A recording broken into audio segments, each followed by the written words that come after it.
ಸನ್ಮಾನ್ಯ ಶ್ರೀ ದಿವಂಗತ ವಿಠ್ಠಲ್ ಹೇರೂರವರ 12ನೇ ವರ್ಷದ ಪುಣ್ಯ ಸ್ಮರಣೆ ಏನಂತಂದ್ರೆ ನಾವು ಯಾದಗಿರಿ ನಗರದಲ್ಲಿ ಮಾಡ್ತೀವಿ.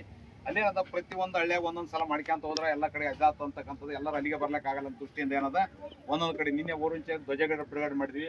ಇನ್ನೊಂದು ಸಲ ವಡಗೇರಿ ತಾಲೂಕದಾಗ ಮಾಡಿದ್ವಿ. ಇವತ್ತೇನದಂದ್ರೆ ಮೊದಲನ್ನು ಕೂಡ ಇಲ್ಲೇ ಮಾಡಿದ್ವಿ ಭಜನೆ ಮಾಡೋದ್ರ ಮುಖಾಂತರ. ಇವತ್ತೇನದಂದ್ರೆ 12 ವರ್ಷದ ಪುಣ್ಯ ಸ್ಮರಣೆ ಏನದ ಅಚ್ಚಿಗುಣಿ ಗ್ರಾಮದಲ್ಲಿ ಮಾಡಲಾಗತ್ತೀವಿ. ವಿಠ್ಠಲ್ ಹೇರೂರ್ ಅವರ ಕನಸು ಏನಿತ್ತಂದ್ರೆ ಅಂಬಿಗರ ಚೌಡಯ್ಯನ ಜಯಂತಿ ಸರ್ಕಾರ ಮಾಡಬೇಕು, ಎಲ್ಲ ಜಯಂತಿ ಹೆಂಗ್ ಮಾಡ್ತಾರ ಅವ್ರಿಗೆ ಗೌರವ ಕೊಡಬೇಕು, ಸರ್ವ ಸಮಾಜದ ಶರಣರು ಅಂತಕ್ಕಂಥದ್ದು ಅವ್ರದ್ದು ಇತ್ತು.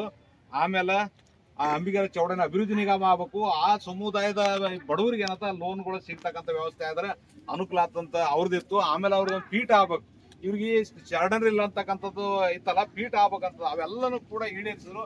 ಒಂದೇ ಒಂದು ಕನಸು ಏನಂದ್ರೆ ಪರಿಶಿಷ್ಟ ಪಂಗಡಕ್ಕೆ ಸೇರಬೇಕು ಈ ಸಮುದಾಯ.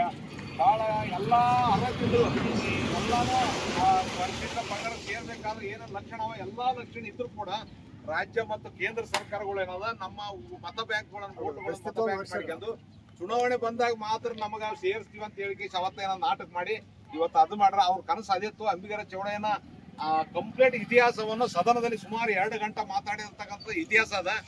ಈಗೇನಂತ ಇಂಥ ವ್ಯಕ್ತಿ ಇವತ್ತ ನಮಗೆ ಜಾಗೃತಿ ಮೂಡಿಸಿ ಇವತ್ತ ನಮ್ಗೆ ಅದ್ ಮಾಡ್ಕೇಶ್ ಹೋಗ್ಯಾರ. ಹಂಗಾಕಿ ಅವ್ರನ್ನ ಯಾವ ಜನ್ಮದಲ್ಲಿ 12 ವರ್ಷ ಅಲ್ಲ ಇವ್ರು ಹಾಕಿಕೊಟ್ಟಿರ್ತಕ್ಕಂಥ ಮಾರ್ಗದರ್ಶನದಲ್ಲಿ ನಾವು ನಡಿಬೇಕಾಗದ.